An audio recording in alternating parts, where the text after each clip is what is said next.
The National News Desk, locally covered, nationally connected. We're going to do things to Nigeria that Nigeria is not going to be happy about and may very well go into that now disgraced country. Guns are blazing. President Trump orders a major military strike over the holiday. The alleged terrorist cell targeted as critics denounce the move. My suspicion would be it wouldn't be all that far away. A mother charged in the killing of her young daughter, the key piece of evidence in a multi-state case police still need to find. It's a fantastic report, 4.3%. It's just about as good as GDP numbers get. Unexpected boost as the U.S. economy accelerated and inflation adjusted, the impact to your bottom line. From the nation's capital, this is the National News Desk, America's News. Now, thank you for being here with us. I'm Dee Dee Gatton, and on this weekend edition, we take a look at the big headlines of the week, and we do start in Nigeria. The U.S. military conducted airstrikes on Islamic State group militants in the African nation after warnings from President Trump over the killings of Christians in the country. National correspondent Matt Gelka has the very latest from Washington. Video release from the Defense Department shows the deadly Christmas strikes launched on Islamic State group militants in Nigeria. President Trump and his supporters have been accusing extremists of slaughtering Christians in the country, and he had warned in early November that potential military action was coming. If the Nigerian government continues to allow the killing of Christians, the USA will immediately stop all aid and assistance to Nigeria. We're going to do things to Nigeria that Nigeria is not going to be happy about and may very well go into that now disgraced country. Guns are blazing. The strikes focused on the northwest part of the country, hitting 2 ISIS camps with Tomahawk cruise missiles fired from a naval ship in the Gulf of Guinea, according to the New York Times. I think this was a shot across the bow that hopefully they will take heed to. But if they don't, I do think that Congress needs to take the step of declaring, or at least taking the vote to declare, because we don't want to see more unilateral action out of the administration, whether it's Republican or Democrat. What should we be doing? What is our role there? What are his plans? I believe under the War Powers Act, he needs to be coming to Congress. He needs to be talking to Congress. Despite threats against the country's government from the president, Nigeria shared intelligence with the U.S. military ahead of the strikes. It was a collaborative effort between Nigeria and the U.S., and President Tinubu gave the go-ahead before it took place, and we don't see it violating our sovereignty or territorial integrity, which is very important. And it is not about religion. It's about the protection of lives and property of Nigerians and our neighbors as well. It's hard to put an exact number on how many Christians have been killed in Nigeria in the last decade as militant groups have gained power. The violent attacks have targeted not only Christians, but also Muslims. The 2 religions are the most prominent in Nigeria. Reporting in Washington, I'm Matt Gelka for the National News Desk, America's News Now. The U.S. economy grew at a greater rate than expected this past financial quarter, according to the delayed economic report. New government data shows the GDP expanded by 4.3% in the July through September period. Economists expected growth of about 3.2%. Consumer spending expanded by 3.5% in the third quarter after rising 2.5% in the second quarter. The report was originally scheduled for October 31st, but was delayed by the government shutdown. Taking a look over Capitol Hill, where House Democratic leadership believes an extension of Affordable Care Act subsidies will happen with bipartisan support. The ACA enhanced credits are set to expire at the end of this month. Last week, 4 Republicans joined 214 House Democrats in a discharge petition, bringing a 3-year extension to the floor. House Speaker Johnson declined to bring the bill to a vote. Republicans say the ACA is broken and fraud-ridden. The clock is ticking. No more excuses. Republicans have been burying their heads in the sand for the last several months. Meanwhile, tens of millions of Americans are on the brink of experiencing dramatically increased health insurance premiums. This is pure and simple an expiration and a problem that the Democrats created several years ago. Obamacare is unaffordable. If the petition passes, more pressure will be on Senate Majority Leader John Thune and his caucus to reverse course and back an extension. To the Capitol now, where an increasing number of GOP lawmakers feel like they can better implement President Donald Trump's agenda at the state level than as part of a narrow majority in Congress. At least 14 lawmakers have launched bids for governor's mansions in 2026, and the majority are Republican. In the House, 11 lawmakers, 10 Republicans, and 1 Democrat are currently running for governor. That surpasses the previous record of 9 lawmakers in 2018. In the Senate this year, 3 senators have announced they are running for governor, with more expected to announce their intent soon. Those departures come as new polling shows President Trump's conservative base is splintering. The fault line is splitting up MAGA and Republican voters. According to a new Politico poll, 95% of those who describe themselves as MAGA say they view Trump positively, as opposed to 70% of non-MAGA voters. 65% of MAGA Trump voters say they support what Trump stands for. Just 32% of non-MAGA voters say the same. That's a very wide gap that Democrats and some Republican candidates hope they can fill headed into the midterms next year. 2025 brought us as a slew of federal cases that are still unraveling. Earlier this week, I spoke with former U.S. Attorney John Fishwick to break them down.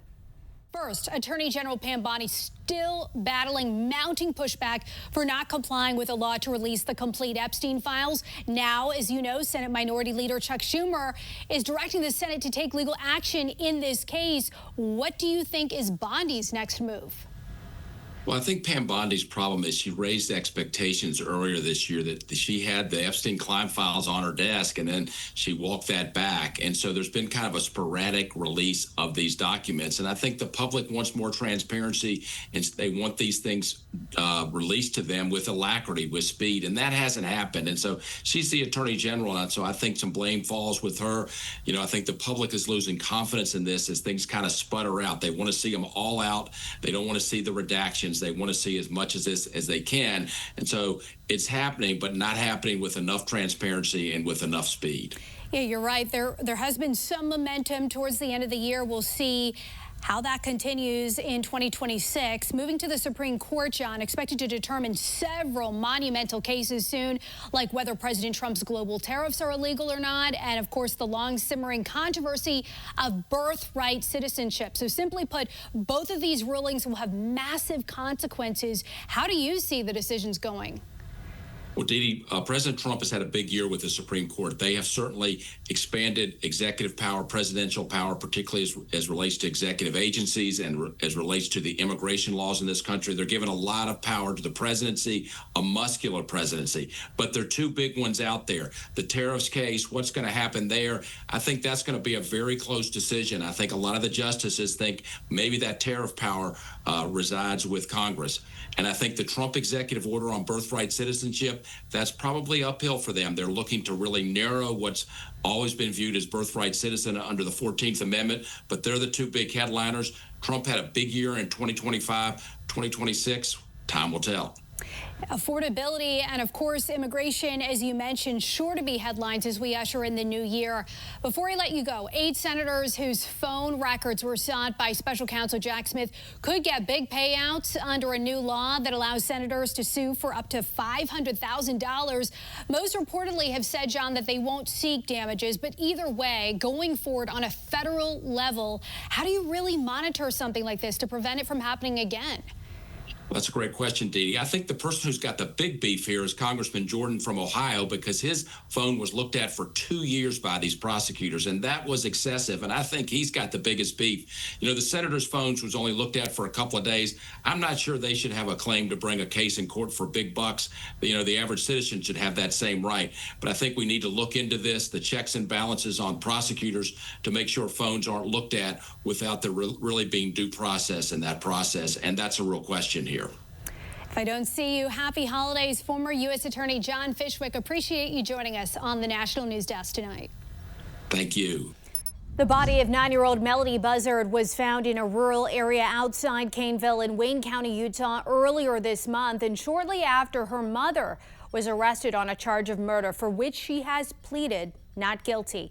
Now the question is, where is the murder weapon from this multi-state investigation? New exclusive video shows authorities searching Ashley Buzzard's home hours after arrest. They're looking for evidence.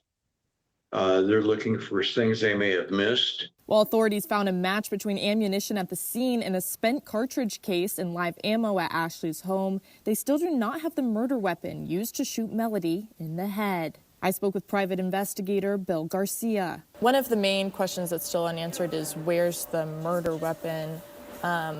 What goes into searching for that? Well, we've got a long area to search. My suspicion would be it wouldn't be all that far away, but with the amount of vegetation and streams and other elements like that, it's going to be difficult. It's almost all desert. Garcia mentioned we still don't know the state of Melody's health when she was shot and if it was head on or from behind. The other thing is whose gun was it? She shouldn't have had a weapon.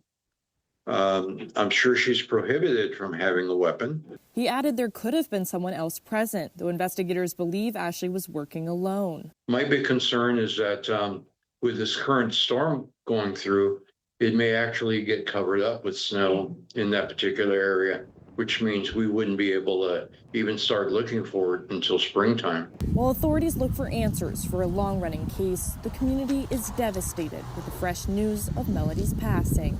It's like there's this special light in those that are taken, and it hurts a little bit more because we don't know what their potential in life would be.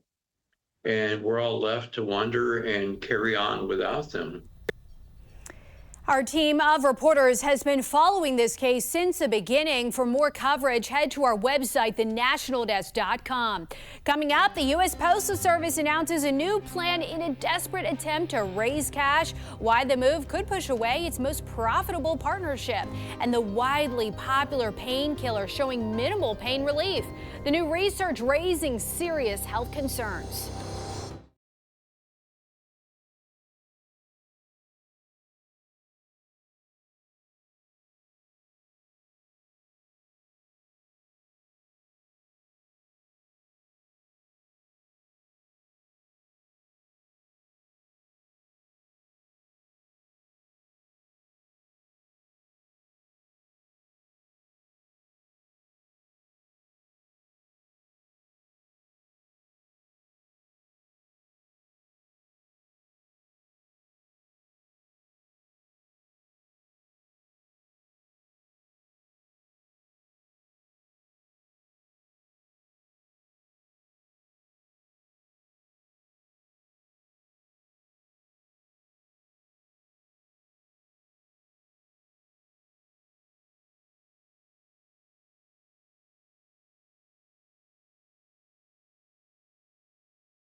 A plan by the struggling U.S. Postal Service to raise cash could cost the agency its biggest customer, Amazon.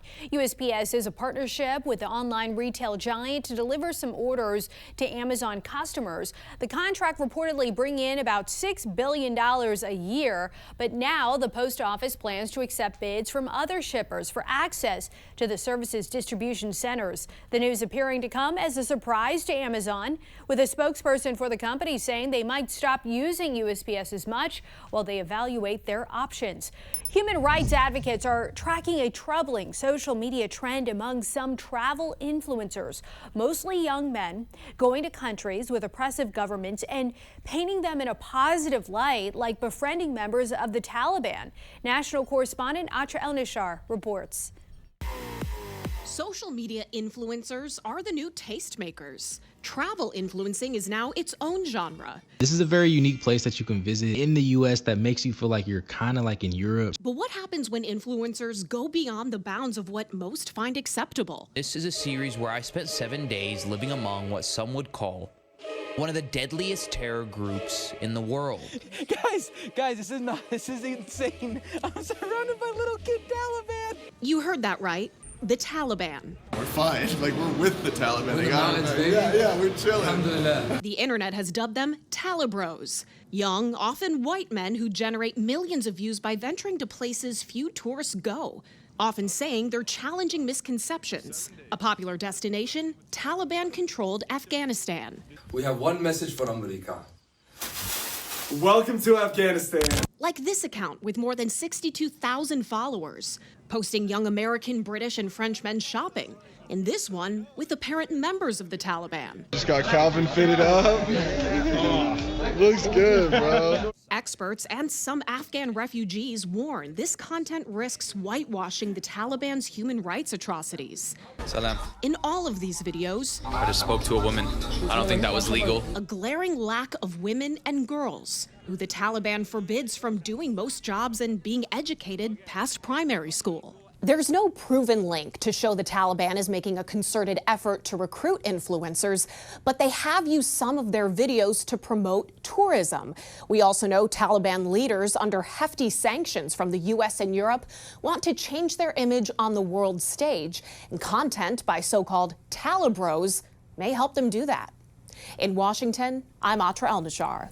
The Afghan national accused of shooting 2 National Guard members in D.C. is now facing federal charges. Ramanullah Lakhanwal has been charged with transporting a firearm with the intent to commit a crime and transporting an alleged stolen firearm between states. He is already charged with first-degree murder, assault with intent to kill, and 2 other firearms charges. Lakhanwal has pleaded not guilty. National Guard member Sarah Beckstrom was killed in the November 26th ambush. Andrew Wolf was seriously injured and continues his recovery. It's another year to forget. That is how many Americans are feeling about the economy and the direction of the country as 2025 winds down.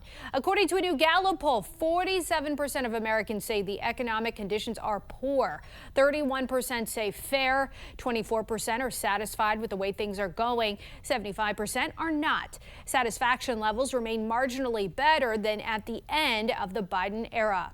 The widely prescribed opioid painkiller tramadol has been proven to show limited effectiveness and an increased risk of negative effects, according to a new study. The study published by BMJ Journals found tramadol's pain relief was less than what is usually considered clinically meaningful. They also found the use can lead to a higher risk of both serious and non-serious adverse events, including heart disease, chest pain, and heart failure. While the authors noted the limitations of the study, they concluded the harm likely outweighed the benefits. Now that all the gifts have been opened, Americans now have to wait for that dreaded credit card bill to arrive that highlights how much they spent this holiday season. Let's go to Emma Withrow from the Fact Check team looking at those statements. It's going to be a lot of fun. Emma, how much does the data say? What does it say about how much consumers are planning to spend this year? So according to Gallup, Americans expected to spend on average about $1,000, $1,007 on holiday gifts this season, to be exact, which isn't very different from years past, especially last year. I mean, we're above those pre-pandemic levels, but it still hasn't surged that much. And about 86% of consumers said in general they plan to buy gifts. So it sounds like people didn't cut back across the board. You mentioned last year. I'm curious how the spending habits will compare. Yeah, so for the most part, it seems like people aren't really holding back that much. I mean, overall, it doesn't seem like that. Gallup found that 56% of Americans said they'll spend about the same as last year, while 19% said they'll spend more, which is a higher than average share that we've seen historically, at least with these Gallup polls. And that lines up with the National Retail Federation, which expects holiday sales in November and December to grow between 3 3.7% and 4.2%, pushing the total holiday spending to over $1 trillion for the first time ever. All right, well, keep us posted as we get the final numbers. Emma, thank you so much. And a little later on, Emma will be back to dig deeper into the shopping habits of lower and higher income Americans. Coming up, home for the holidays, a chance discovery at a Kentucky thrift store has reunited a family with a long-lost piece of its history. And the card skimmer schemes letting criminals steal from unsuspecting Americans across the country. We'll be right back.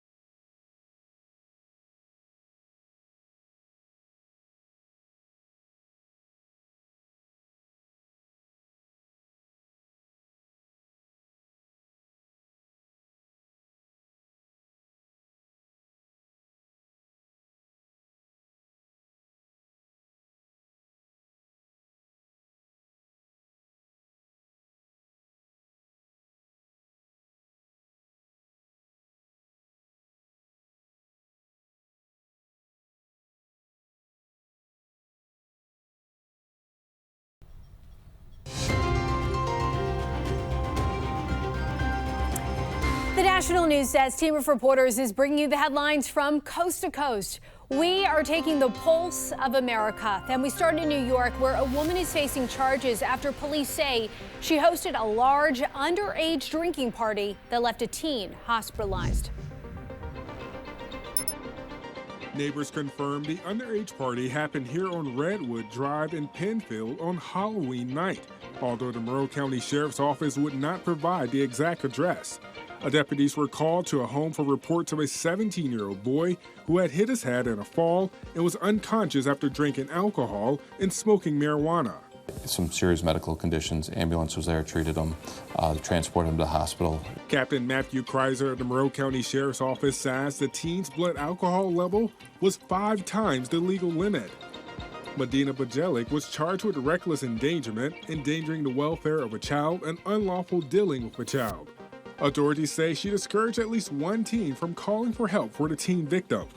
It could have been deadly. He could have easily died that night. We could be talking about a completely different investigation. Cops call this kind of crime ATM jackpotting, where criminals use malware like card skimmers to steal millions from unsuspecting Americans. Be mindful and be aware of your surroundings and obviously the terminals that you're visiting. Make sure that you are paying attention to any bulky terminals, miscolored. Detectives searched 100 different stores throughout the county, and not just gas pumps or ATMs inside. They're also checking the machines at the register. In all, they found 20 skimmers from 7-Elevens to grocery stores.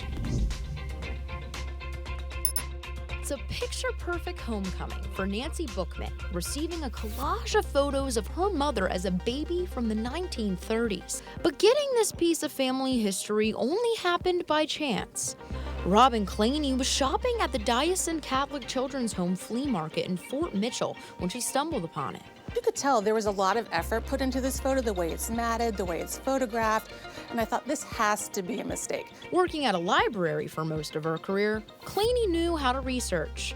When she saw the name Mary Joan Engberson inscribed on the back, she tracked down Bookman via an ancestry website. I reached out to Nancy randomly Thanksgiving night. I got the message when I woke up in the morning, and at first I thought it was spam. But instead, Claney gave her a Christmas miracle. This is so special. Thank you for making the effort. Oh, yeah. Coming up next, jumping the state line, everything we now know about the Kansas City Chiefs' historic departure from Arrowhead Stadium. Plus, a popular food delivery app ends a controversial program. The changes coming to Instacart amid consumer backlash.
at the top trending stories on our website right now. TSA is giving holiday travelers a PSA. You might want to check the suitcase before you head home, cautioning people away from wearing any clothing articles with sparkles or glitter. They say it can cause issues with the body scanner, leading to possible delays. Also, more than 60 people across at least 22 states have gotten sick with salmonella, the outbreak being linked to raw oysters, according to the CDC. At least 20 people have been hospitalized, but no deaths have been reported. And finally, in a first, the famous New Year's Eve ball will drop twice in Times Square. The second time will be in July to mark the nation's 250th anniversary. Those stories and more available right now at thenationaldesk.com.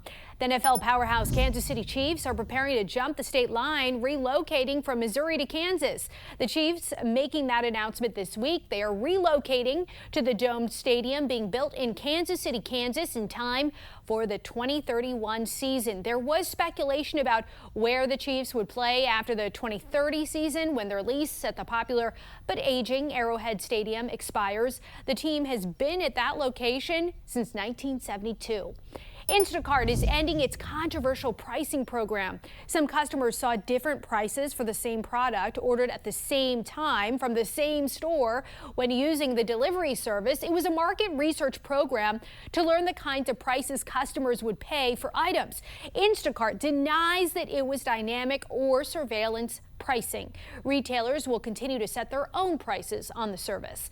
So to come on the National News Desk, several states moved to defy an executive order. The new regulations being put in place as both sides prepare for a legal battle.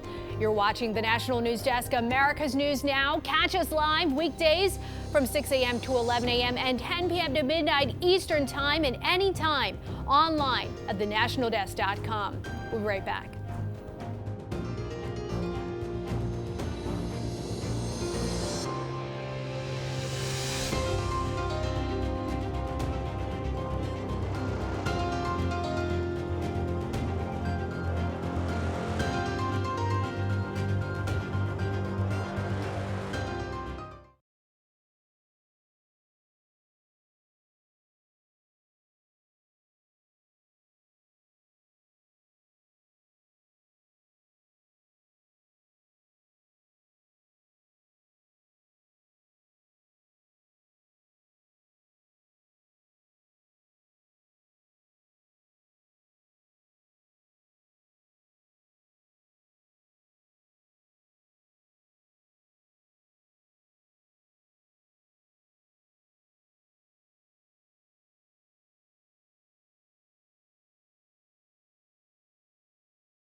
The National News Desk, locally covered, nationally connected. From the perspective of many victims, the rollout of the Epstein file has been an absolute disaster. Another round of Epstein files dropped, sparking simmering accusations over the botched release. Why critics say it's still not enough as redacted documents mount and why some aren't even real. How much power do city and state officials have when they say they're going to stand up to immigration enforcement? I'm Matt Gelka in Washington, and all the story coming up. And later, Congress out with a new report that is critical of the military's role in January's deadly mid-air crash near Reagan National Airport. The communication issues now at the center of the case. From the nation's capital, this is the National News Desk, America's News Now. Thank you for being here with us on your holiday week. I'm Dee Dee Gatton, and the DOJ published another batch of files related to Jeffrey Epstein on Tuesday, 4 days after the legally mandated deadline. The new documents mentioned President Donald Trump several times. National correspondent Atra El-Nashar reports on the Trump administration's response. 2 days before Christmas, the Department of Justice releasing another 30,000 pages of files related to Jeffrey Epstein. It included this alleged 2019 letter from Epstein to convicted sex offender and disgraced former USA Gymnastics team doctor Larry Nassar that suggested Donald Trump sexually assaulted girls. Hours after its release, the DOJ announced the FBI determined the letter is fake, noting the handwriting did not match Epstein's and the postmark location was not where he was incarcerated. incarcerated. This January 2020 email from an assistant U.S. attorney says in the 90s, Donald Trump traveled on Epstein's private jet many more times than previously has been reported or that we were aware, including during the period we would expect to charge in a Maxwell case, referring to convicted sex trafficker Ghislaine Maxwell. Trump has not been accused by authorities of criminal wrongdoing related to Epstein. The DOJ saying Tuesday, some of these documents contain untrue and sensationalist claims made against President Trump that were submitted to the FBI right before the 2020 election. To be clear, the claims are unfounded and false, and if they had a shred of credibility, they certainly would have been weaponized against President Trump already. Here was President Trump Monday. What this whole thing is with Epstein is a way of trying to deflect from the tremendous success that the Republican Party has. Here on Capitol Hill, Senate Minority Leader Chuck Schumer plans to force a vote on a measure that would bring legal action against the DOJ for not releasing the full files on time in accordance with the law. Schumer also wants the DOJ's redactions to be reviewed to determine whether they censored more than legally necessary to protect victims. In Washington, I'm Atra Al-Nashar for the National News Desk, America's News Now. States across the country are moving ahead with laws regulating AI despite President Trump's recent executive order. The most recent example is in New York. There, Governor Kathy Hochul signed into law a bill requiring tech companies to write, publish, and follow safety plans. It applies to any company with $500 million in revenue and requires the reporting of breaches and mitigation of harm, or they're subject to stiff fines. What we're seeing is that a lot of these state politicians are using every anxiety that the public may have about AI, and they're trying to propose a regulation around it. Even though those anxieties, they may not be proven yet. There may not be data around it. There's a lot of regulations being formed around horror stories. It's very much a knee-jerk reaction, and we don't need 1,000 bills at the state level. Policy experts say Trump's EO withholding federal funding if states enact rules hemming in AI will likely get tied up in courts, giving states runway to move ahead with laws. Protesters around the country have asked local officials to do more when it comes to opposing immigration operations. As national correspondent Matt Gelka reports, the Constitution severely limits how much pushback there can be. ICE activity has reportedly ramped up in Columbus, Ohio, with Operation Buckeye. City officials, including the mayor, are trying to push back. I've been clear that City of Columbus resources will not be used to help federal deportation efforts or investigations based solely on immigration status. Trump administration officials, including Deputy Chief of Staff Stephen Miller, have condemned Ginther's response. Miller wrote on X, "Why is the mayor of Columbus, Ohio, advocating for mass Somali migration?" Protesters opposed to ICE activity in the city and around the country have called on their elected officials to do more to stand up to the immigration raids. The reality is, there's only so much officials at the city and state level can do. They cannot completely stop ICE through their own actions, but they can impose some constraints. Ilya Soman is a George Mason University law professor and policy scholar with the Cato Institute. He says that the supremacy clause of the Constitution will always limit what a state and local official can do because it allows federal law to prevail over conflicting local laws. But that also doesn't mean cities and states are powerless. They can refuse to help. The Supreme Court has repeatedly said that the 10th Amendment bars the federal government from commandeering state and local government. And therefore, they can say, we're not assisting in deportation, we're not giving the federal government information, we're essentially doing nothing to assist. And many sanctuary jurisdictions, so-called, have done exactly that. In Illinois, Governor J.B. Pritzker signed a bill into law limiting cooperation with ICE and strengthening some immigrant protections. The DOJ is suing, saying restrictions on federal officers violates the Supremacy Clause. Reporting in Washington, I'm Matt Gelka for the National News Desk, America's News Now. Congress released a new report critical of the military's role in the deadly mid-air collision near Reagan National Airport. 67 people were killed. The report found that there were communication issues between the helicopter and the airport's air traffic control tower, including the fact that the Black Hawk pilot reportedly did not follow instructions from controllers, turned off their navigation system, and used night vision goggles, limiting the ability to see the passenger plane. The fact that the helicopter pilots had the technology that could have avoided this collision, and instead the equipment was turned off, is stunning. This is the most complex airspace in the world. I can't underscore that enough. The report says the Pentagon made changes since the crash, including limiting flights in the DCA airspace and requiring navigation systems to be on during training.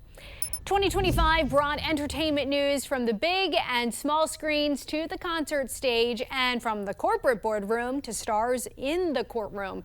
David Daniel has our Hollywood year in review. The year began with a coronation and a controversy. Demi Moore drew a standing ovation at the Golden Globes as the Substance star won her first ever major acting award. Emilia Perez won 4 Globes and would go on to win 2 Oscars. But in between, star Carla Sofia Gascon, the first openly transgender actress nominated for an Oscar in an acting category, drew controversy for past social media posts criticizing Muslim culture and George Floyd. 3 carats. What about 4? Oscar night belonged to Anora, which took home 5 trophies, including Best Picture. Writer-director Sean Baker became just the second person to win 4 Oscars in one night. The first, Walt Disney. Taylor Swift's massively successful Eras Tour wrapped up at the end of 2024, but she had plenty more for her fans in 2025.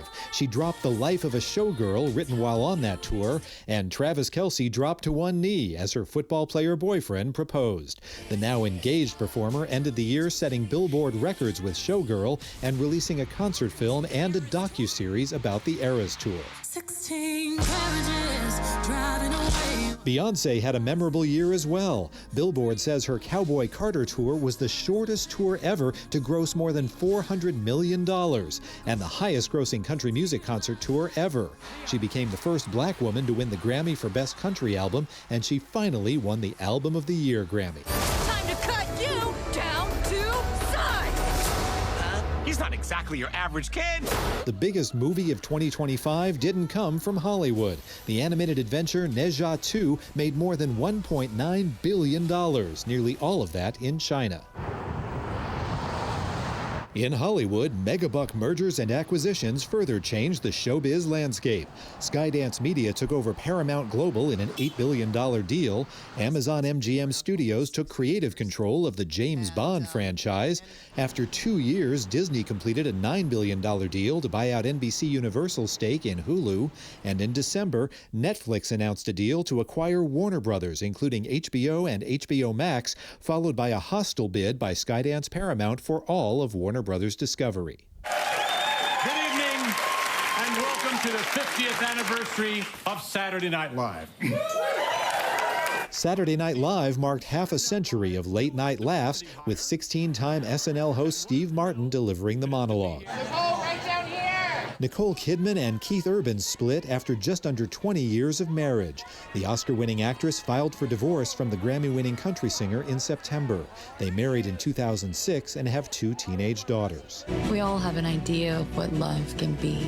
2024's It Ends With Us led to dueling lawsuits in 2025. In January, Justin Baldoni, the film's director and co-star, countersued star Blake Lively and her husband Ryan Reynolds after Lively filed a civil rights complaint accusing Baldoni of sexually harassing her during filming and then retaliating against her when she spoke up.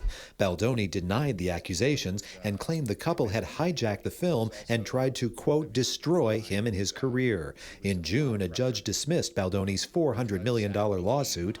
Lively's lawsuit is scheduled for trial in May 2026. People started, getting what we were doing. Hollywood was shocked as well as saddened by several celebrity deaths this year.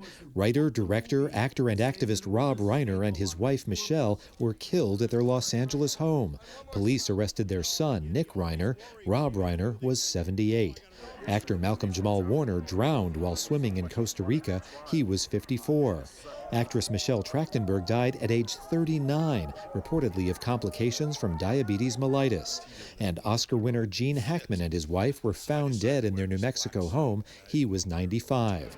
Others we lost in 2025 included singers Ozzy Osbourne and Brian Wilson, actresses Diane Keaton, Lonnie Anderson, June Lockhart, and Diane Ladd, actors Val Kilmer and George Wendt, director David Lynch, and actor, Oscar-winning director, and environmentalist Robert Redford. In Hollywood, I'm David Daniel. So to come here on the National News Desk, a TV star now battling cancer, James Vander Beek, discusses his personal fight as he makes a plea to America.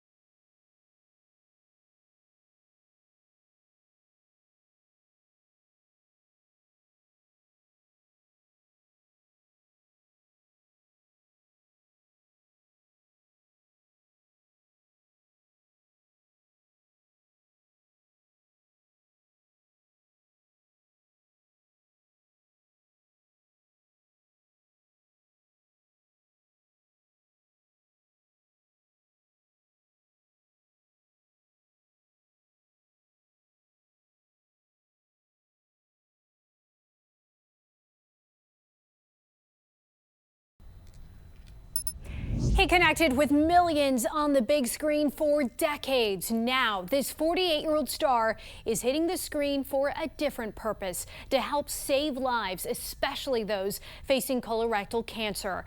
I spoke with actor James Vander Beek earlier about his ongoing fight with the disease and his new mission. First of all, thank you so much for joining us on the National News Desk. Obviously, you are someone that families nationwide have grown up with, watching for decades, and now they are supporting you in a different way. Most people are aware of the challenge, James, that you're going through after being diagnosed with stage 3 colorectal cancer in 2023. To start, how are you doing? How are you feeling? I'm feeling good. I'm feeling good. Yeah, everything's moving in the right direction. So hopeful, optimistic, feeling good. And I know that one of your platforms and crusades at this point is getting the word out about the importance of early detection. Speak to us a little bit about your journey starting in 2023 and what your message is now to men and women out there who are listening to you. Yeah, in summer 23, I had a couple symptoms, nothing that really concerned me all that much, nothing that sent me running to the doctor for sure. At which point I found out the age for colorectal cancer screening is 45. I was 46. And so I thought, let me just, get this done. And I came out of it and, I was in amazing cardiovascular shape. I was biohacking. I was doing the saunas and the cold plunges and all of it. And I had stage 3 cancer and had no idea. And so that began this crazy journey. And what I found out throughout all this is that colorectal cancer, and it sounds scary, is the second deadliest cancer out there. And it's the most curable if you catch it early. And the crazy thing is that 1 in 3 Americans who are of screening age have not been screened. And so I thought, all right, well, I've been lucky enough to be as successful as I've been in this career, and that does require a lot of luck to have been doing it as long as I've been doing it, at the level I've been doing it. And so I thought, well, if I've been put in front of this many people, this seems like a gap that I can come and help fill. And I was lucky enough to be able to partner with Shield by Garden Health. And what they've done is they've actually invented a blood test for colorectal cancer. And that is just a simple blood draw. You can do it any general practitioner's office. So my message is that I want to shout from the rooftops, if you are 45 or older, talk to your doctor about colorectal cancer screenings and what might be the right option for you. Because the Shield test is fairly new, and it's incredibly convenient, and it's accurate. And James, in listening to you, I know that what you are going through is so difficult, but I hear so much peace and strength just listening to you and your voice. I know you have a beautiful wife and 6 children, and we all know, because you've spoken about the importance of family and support and faith. How has that all come together in your journey? It's funny. I used to, whatever God is, I always had a kind of relationship, and I always tried to fit God into my life somehow. And with cancer, it's gone from trying to fit God into my life into, I feel like life might be about connecting to God, whatever it is. And I think it's different for everybody. And so that's been, I think, the biggest difference in my spiritual life. And then, of course, I mean, my wife has just been an absolute saint, angel. There really aren't enough superlatives to capture just how amazing she's been throughout this whole journey. And then I look at my kids. Right. And I'm like, all right, let's do everything we can to stick around. And they inspire me. You know, they heal me. Every kiss, every hug, every time they ask me if they can make me tea or get me water. You know, it's a crazy thing to have to tell a kid. I have 6 of various ages, and I didn't think I could keep a lie straight throughout all 6 of them. So we were just honest about it for the very beginning. And I've watched my kids become more resilient. I've watched them start to appreciate little moments I'm finding in the same way that I am. And so, yeah, they've been really, not just a support, but they've been really inspiring throughout this whole thing. And the maturity, the level of maturity, and you know, I can't emphasize the strength, and it sounds like your wife just being your rock. You know, I hope you know we are all rooting for you here at the National News Desk. Thank you. Hopefully, we hope to see you on the second round of Dancing with the Stars, I'm just saying. Oh my God, I'd do it in a heartbeat. I would do it again in 2 seconds, yeah. Rooting for you. We know it's going to happen. Actor James Vander Beek, thank you so much for joining us on the National News Desk. Thank you. Have a good one. The National Retail Federation says holiday spending is expected to surpass $1 trillion in 2025, the highest it's been ever. Let's go to Emma Withrow from the Fact Check team. And obviously, everyone approaches the holiday shopping a little bit differently. You would think that it varies based on the income levels, but what's the data show? So Gallup, they put together a poll and they found that households earning less than $50,000 a year, they expect to spend about $651 on holiday gifts, which is down more than $100 from the previous year. And then meanwhile, households who are earning around $100,000 or more expect to spend nearly $1,500, which is actually higher than last year. So it seems like the people earning less are spending less, people earning more are actually spending more. And for some families, important to know the holiday season and getting those gifts, it's about a lot of tough choices. Yeah. How have families navigated this year? Yeah, it can be incredibly stressful. I mean, Gallup found that 30% of lower income Americans say they'll plan to spend less this year, and fewer than previous years say they're actually going to spend more. A lot of people are prioritizing essentials and kind of keeping gift lists a little bit smaller.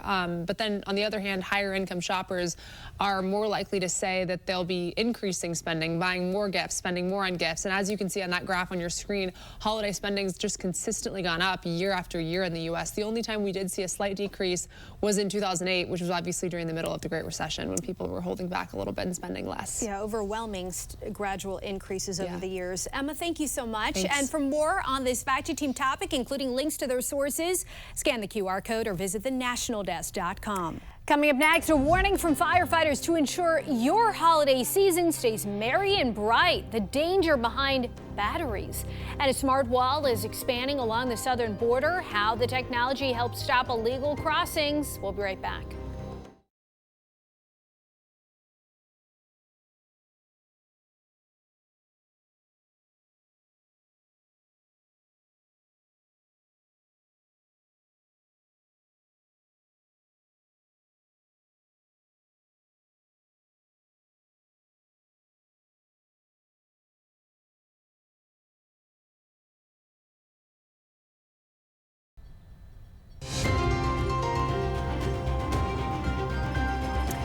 This is the National News Desk, America's News Now. We have reporters all across the country in your neighborhoods covering issues that matter to you.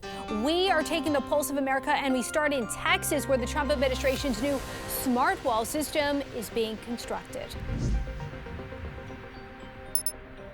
The idea of the smart wall is to layer border security measures. It's being fast-tracked here in Texas, which means we could see big changes at the border in the next few years.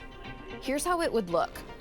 There are 3 main projects being announced in Texas. We're going to start with the Del Rio sector. 22 miles of wall will be installed there, along with 13 miles of detection technology in places where barriers already exist. There were 2 other projects announced here earlier this year for 32 miles of wall and 60 miles of buoys in and around Eagle Pass. The Laredo sector is also seeing major funding in this announcement. News 4 told you a few weeks ago that the city was preparing to see border wall for the first time ever. The federal government solidifying those plans now. The co-founder of the University of Washington's Jewish Alumni Association cannot believe no one has yet been charged for a crime after the occupation and vandalism by pro-Palestinian protesters at the IEB in May. Free Palestine! Well, we're really disturbed by it. It happened 228 days ago, and there were 34 arrests, $1 million in damage, but 0 charges have been filed. What's been the problem?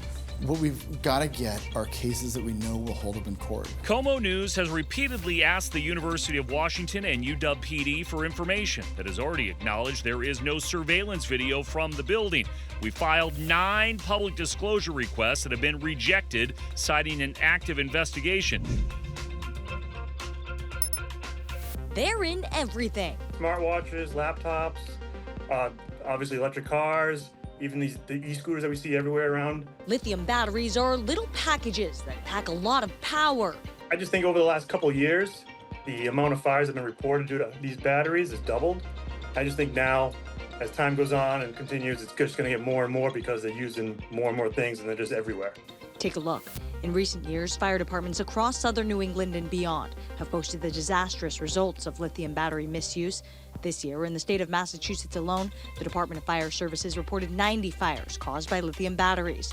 From using third-party charging cables not provided by a product's manufacturer to improper storage, Lieutenant Blaze says it's that easy to catch a spark. A Christmas Eve rescue mission to save a trapped animal. Coming up, how a dog found himself stuck under the vehicle and the heroic effort to safely free him.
Christmas Eve in Arizona turned into a rescue mission in Tucson. Look at this video. After that dog became trapped under a vehicle, the Tucson Fire Department was on the scene to help set him free. Officials say the dog jumped in front of a vehicle and its paw was stuck under a rear tire. Poor guy. The dog was eventually freed, happy to report, and turned over to an animal control officer. And that'll be all for us on the weekend edition of the National News Desk, America's News Now. Don't forget, you can catch us live from 6 a.m. to 11 a.m.